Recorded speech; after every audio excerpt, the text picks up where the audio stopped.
السلام علیکم ورحمۃ اللہ وبرکاتہ۔ یہ ایک بھائی کا سوال ہے کہ یوٹیوب پہ جو ہم اچھی اسلامک ویڈیو اپلوڈ کرتے ہیں تو اس کے ویوز جب بہت زیادہ ہوتے ہیں تو اس کے مقابلے میں یوٹیوب ہمیں کچھ نہ کچھ دیتا ہے، تو اس کا شرعی حکم کیا ہے؟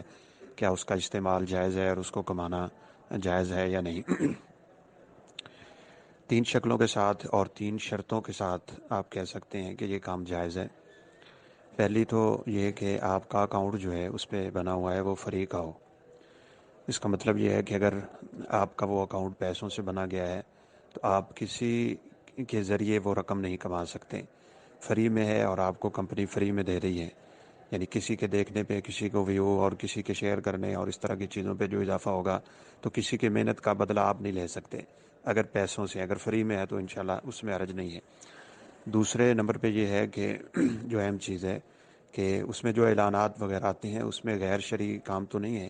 اگر تو وہ غیر شرعی ہے، چاہے وہ ایک عورت کی تصویر کے ذریعے کیوں نہ ہو یا کسی کمپنی کے ایسے اشتہار کے ذریعے ہو جو اشتہار مجہول ہے، یعنی جس کو آپ نہیں جانتے، اس میں غرر ہے۔ رسول اللہ صلی اللہ علیہ وسلم نے غرر سے منع فرمایا ہے۔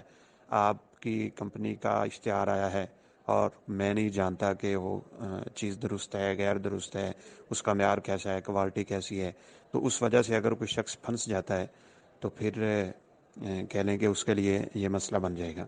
اور تیسری اہم چیز یہ ہوتی ہے کہ اس میں کسی اور طریقے سے غیر شرعی چیز داخل نہ ہو رہی ہو، یعنی آپ کے اس کام میں اتنی مگن ہے کہ نمازیں ضائع ہوتی ہیں، اوقات ضائع ہوتے ہیں یا کسی کے اخلاقیات پہ اثر پڑتا ہے، اگرچہ یہ دوسری چیز کے ساتھ ہی داخل ہے، تو ان چیزوں کو سامنے رکھتے ہوئے وہ جائز ہے۔ اور اگر ان میں سے کوئی اور چیز ساتھ داخل ہو جائے گی تو پھر علماء اس کو غیر شرعی کہتے ہیں اور ناجائز کا حکم لگے گا۔ واللہ اعلم۔ السلام علیکم ورحمۃ اللہ وبرکاتہ۔